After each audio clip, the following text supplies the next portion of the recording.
Herren, ich grüße Sie wieder mal mit einer Ausgabe vom Videostrategieticker des Frankfurter Börsenbriefs. Heute zum Wochenausklang am Freitag, dem 9. September.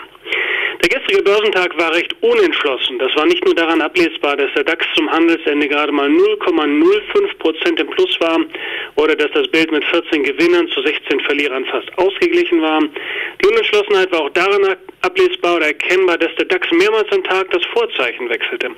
Etwas klarer war da schon die Stärke vom MDAX mit plus 0,84%. Beim TechDAX ging es um 0,77% nach oben.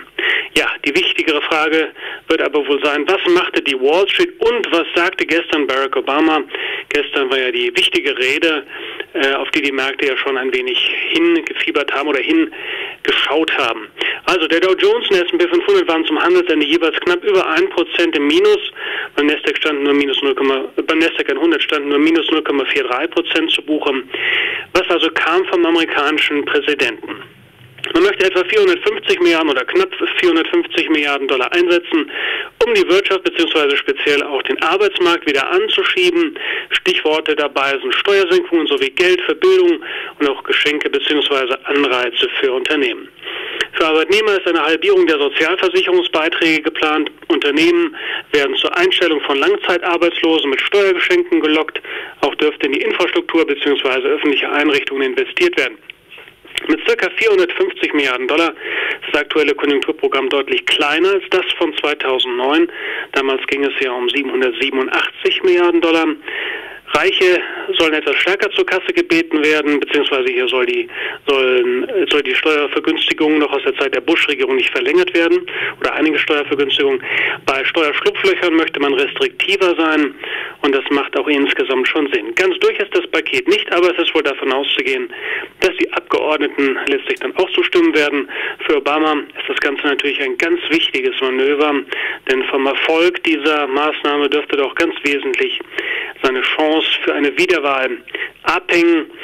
Im Herbst 2012 wird ja in den USA wieder der Präsident gewählt und das Timing für die Hilfen ist also mit ziemlicher Sicherheit nicht zufällig. Ein wichtiges Schlaglicht bietet sich am Devisenmarkt mit dem Währungspaar Euro-Dollar. Zu diesem wichtigen Thema beachten Sie bitte auch die Seite 1 des Frankfurter Börsenbriefs von dieser Woche. Wir könnten vor einer wirklich großen Bewegung bei diesem Währungspaar stehen. Vielleicht erinnern Sie sich noch an den Jahresverlauf 2008. Damals ist der Euro ja fast regelrecht abgestürzt, kann man sagen, von grob 1,60 Dollar auf ca. 1,27 Dollar. Beginnend gegen Ende 2009 bis in 2010 hinein gab es vom Umfang her eine fast gleich starke Abschwächung. Sollte nun also eine dritte Runde einer solchen Abschwächung anstehen, dann dürfte das Zielniveau für den Euro bei etwa 1,10 Dollar bis 1,15 Dollar liegen. Ein wichtiges Signal dabei ist, dass die Unterstützung bei etwa 1,40 Dollar ihr Euro nicht gehalten hat. Heute Morgen lagen wir unterhalb dieser Schwelle. Eine kausale Herleitung für eine mögliche Abschwächung des Euro nehmen Sie bitte der Seite 1 vom aktuellen Frankfurter Börsenbrief.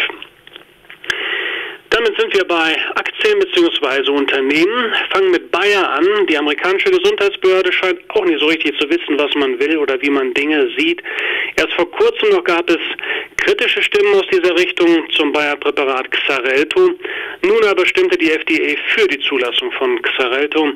Kein Wunder also, dass die Bayer-Aktie heute recht freundlich tendiert. Vorhin war sie an der Spitze der 30 DAX-Einzelwerte mit einem Anstieg von etwa 4,92%. Münchner Rück, schauen wir auch diese Aktie bzw. das Unternehmen etwas an.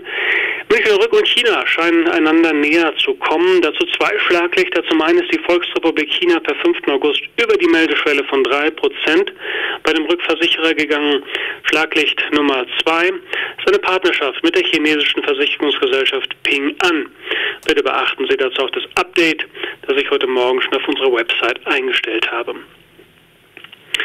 Kommen wir zu Porsche und VW. Bei der Fusion dieser beiden Autogrößen gibt es Sand im Getriebe. Aufgrund von Ermittlungsverfahren in den USA kann der eigentlich gewünschte Zeitplan für eine Fusion nicht eingehalten werden. Die Porsche-Aktie ist heute Morgen auch recht schwach gewesen mit etwa 8,7% Kursabschlag. Die Unterstützung bei etwa 40 Euro könnte aber halten. Bei Porsche sind wir im Moment nicht an Bord. VW ist schon Teil unserer Empfehlungsliste. Ja, bleiben wir dann auch in der Automobilbranche, schauen jetzt aber auf einen Zulieferer, nämlich auf Continental. Von Cheflenker Elmar Degenhardt war über die FAZ zu vernehmen, dass Conti die Autobranche besser auf eine mögliche Krise vorbereitet sehe. Nach seinen Worten habe jeder seit 2009 schon Pläne in der Schublade für einen größeren Einbruch. Für das kommende Jahr rechnet Conti wohl mit einer Abkühlung, aber nicht mit einer gravierenden Rezession. Die Aktie von Continental ist in der jüngeren Zeit, sagen wir mal, auch gnadenlos skalpiert worden. Wir gehen im aktuellen Frankfurter Börsenbrief auf die Aktie ein. Das Papier scheint doch weit niedriger gepreist, als dies kurzfristig Sinn macht. Und damit sind wir auch schon beim Terminkalender gelandet. Für heute war schon angesetzt Deutschland Verbraucherpreise August und Großhandelspreise August. Für 11 Uhr unserer Zeit ist angesetzt Euroland Leistungsbilanz zweites Quartal und dann am Nachmittag unserer Zeit 16 Uhr US-Lagerbestände und Umsätze im Großhandel Juli. Abschließend zur Strategie.